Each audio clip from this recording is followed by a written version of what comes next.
just lost everything. Our cars, our home. It hasn't sunk in yet. Tornadoes in Michigan, people in disbelief, others hurt. We'll show you the damage. The strong storms also ripping through northeast Ohio, knocking down trees and power lines. Now, from Toledo's news leader, this is WTOL 11 News Now this morning. Welcome into WTOL 11 News Now this morning. I'm Andrew Kinsey. And I'm Melissa Andrews. We do start off with breaking news this morning. Strong storms blew through the area while you slept. The hardest hit Monroe and Lenawee counties. Amanda Fay in the breaking news center with a look at some of the damage. Amanda. Yeah, Andrew and Melissa, I just checked in with the Lenawee County Sheriff's Office, and I am told about one particular area you're going to want to avoid this morning now. And that is Denias Road east of M52. Take a look at the map here. Dispatch tells me the road will be closed for a while because there is a tree across the road there. Again, that is Denias Road east of M52. Now, there's also reports of a number of trees down across the county. The issue in Monroe County is downed wires. Dispatch didn't have a specific location to warn you about, but just know that there are lines down across the country. And just remember, never touch a downed wire.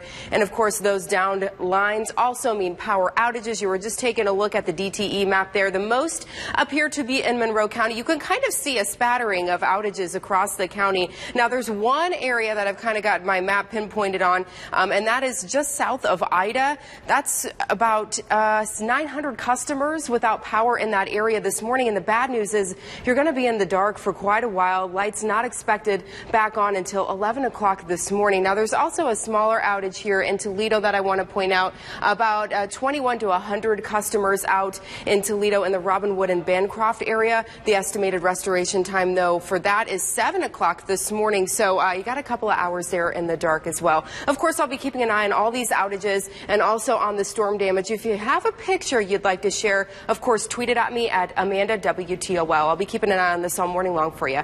Right now, let's get a look at our weather. Yeah, Amanda doing a great job keeping us up to date on what these storms have caused in the way of damage for us. Thank you very much on that update. And the good news is locally the severe weather threat has really ended for us. Still have some showers and a few thunderstorms rolling through. Here's the latest with Storm Track Doppler, mainly along I-75 and to the east. That's where we may still see a few rumbles of thunder or strokes of lightning for this morning. And right across the lakeshore, this is where the most active weather is between Put-in-Bay and Cleveland. And this is really working off to the east the remainder of the morning. So I think we're really looking at a drying trend for much of the day. If we were talking about any severe watches and warnings, you have to go Cleveland and eastward for us. They have a watch still in place for some strong gusty winds for us here back into Toledo. Again, maybe another hour or two of some rain showers. Then things will come to an end. Planning out your morning, we're staying in the 70s. That drying trend really after sunrise for this morning should start to take hold for us. And then we're talking about some improving conditions into this afternoon. You'll want to stick around for that forecast. Coming up here, Melissa, in just a few minutes. Ryan, right now we're showing you the extensive damage after that EF1 tornado touched down in West Michigan. Take a look here at this damage. This all happened in Portland. You're about to see roofs ripped off homes and a building collapse, which trapped 3 people. A National Weather Service meteorologist says the tornado was on the ground for about 10 minutes. Residents say it was quite the scene. Then pretty soon it went sideways, and then our walls just started shaking and pictures falling off. And before we knew it, it just lifted up the roof and was gone. This morning, there are no deaths reported, only minor injuries. Over in Cleveland, strong winds knocked down power lines and sent tree branches flying right into homes. Experts say to make sure this doesn't happen to your home, you should remove any dead branches. So when a wind blows through, branches that may be dead or structurally weak that are catching the wind are then become potential hazards and breaking off and falling onto houses, cars, driveways. Experts also say you should check just how much room your tree has around them. There should be at least 10 feet between branches and power lines. Be sure to download the Storm Track Weather app. You'll get up-to-the-minute information and alerts. You can also zoom right into your neighborhood on the radar. And after you download, connect with us on social media. Use the hashtag WhyIStormTrack to let us know why you use it. Speaking of tracking, your Contrada Law Firm Traffic Tracker with Allie. Thanks so much, Melissa. This morning for our Tuesday in the Toledo metro area, things are not too bad out there. Of course, we are seeing some wet roads because of these storms that we saw overnight. But as Amanda Fay was just telling us there, that Denias Road up there in Michigan is closed. This is around Adrian, you guys. So if you are coming in from that direction, it is a residential area. You can take either Ives or Russell. That will get you back onto North Adrian Highway. North Adrian Highway does not look like it's closed in that area. It looks like it's moving just fine. So that's a way around it this morning. Another spot I do want you to be aware of this morning as you head out, bringing you back down to the Toledo metro area here. Detroit Avenue at I-75 is closed until 6 o'clock this morning. Here's your detour route for that one. Head up Berdan to Haverhill to Phillips. That'll get you back on I-75 there this morning. But, of course, we do want to keep you aware of what's going on. Turning on our radar here, we're going to be keeping an eye on what's going on, where these wet conditions are for you this morning. That's coming up in just a couple minutes. Melissa, back over to you. 5:05 happening now. Firefighters trying to figure out what caused a massive fire in Deerfield, Michigan. Our crews were first on the scene when this fire broke out around 4:30 yesterday afternoon. 6 volunteer fire departments battled this blaze at the building, which houses a plastics maker. Neighbors say it was quite the sight. I wasn't here right when it happened. My husband was here, and they asked him to step away because the smoke, and because at first it was, you couldn't even see our house. It was horrible to breathe in. No one was in the building and no one was hurt. The man charged with killing a Marine in a Wauseon parking lot says he's not guilty. Ramialdo Cordova Jr. appeared before a judge yesterday. Prosecutors say security video from April shows Cordova blocking in his estranged wife's car outside of a bar, then pointing a gun at her. Police say Josh McGilton jumped into action to save the woman when he was shot and killed. I knew they would get him, but it happened a lot sooner than I thought it was going to take, and now we're finally getting the ball rolling here, and I'm happy for that. Anything less than life, because I lost my son's life, and anything less than life, I'll be disappointed. This morning, Cordova is being held without bond. His next court date is Thursday.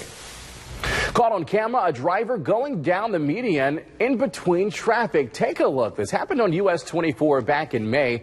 State Trooper Ryan Stewart had to use a pit maneuver to stop the driver. The man was taken into custody, then to an area hospital. It's not clear if he had a medical condition or if he was under the influence. No charges have been filed. Protecting our water this morning. City leaders still working on ways to alert you in case of another water crisis.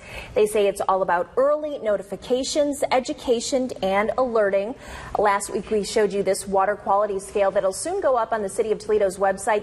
It's something you can check out daily and check the quality of the water, see if it's climbing to an unsafe level. If we do hit that level, the city will go to Twitter, Facebook, and its website. They'll issue advisories through us, the media, and send text blasts to those who are signed up for Lucas County Alerts.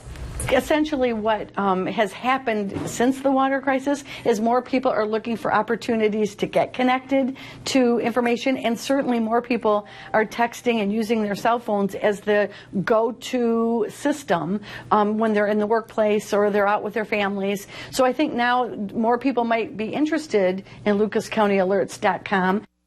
12,000 people signed up for those alerts. Lucas County Emergency Management hoping more will take advantage of that free service and will sign up and be on alert if something happens in the county you need to know about. It is 5:08 and our crackdown on crime. Vandals continue to strike a West Toledo neighborhood. They're smashing through several car windows.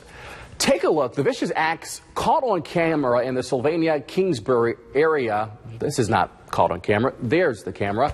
Residents say the suspects inside this SUV have been throwing bricks and stones into car windows. Now, this isn't a new problem. In fact, there's been nonstop vandalism in this area for the past 2 months. Residents say they just want it to end. I want to know why. What are you thinking when you're going along here and you just see somebody's car just sitting there? They haven't done anything to you. What's going through your head that at that time the only thing that you can think to do with your life, this is what you're doing with your life, is you're busting out car windows? Now, if you have any information on who might be responsible, call Crime Stopper, 419-255-1111. New details this morning. The city of Perrysburg one step closer to figuring out if they'll add a new fire station. A safety committee presented 6 different options to the community. The mayor says since the city is already providing high level of service, the citizens are safe. They are ahead of this issue. There's not a situation where right now we're behind the 8 ball. So we've got time to make prudent decisions, take our time, and really make sure that whatever we decide is in the best interest of everyone and that is providing a excellent service and real value to our citizens. The mayor hasn't said when a decision might be made. Ohio Governor John Kasich facing a lawsuit in the Ohio Supreme Court. And the Justice Department looking for people to help reform Cleveland's police department. Plus, they're creepy, they're crawly, and they're kind of everywhere. We're talking mayflies this morning, why you're seeing so many of them, and how you can get rid of them straight ahead.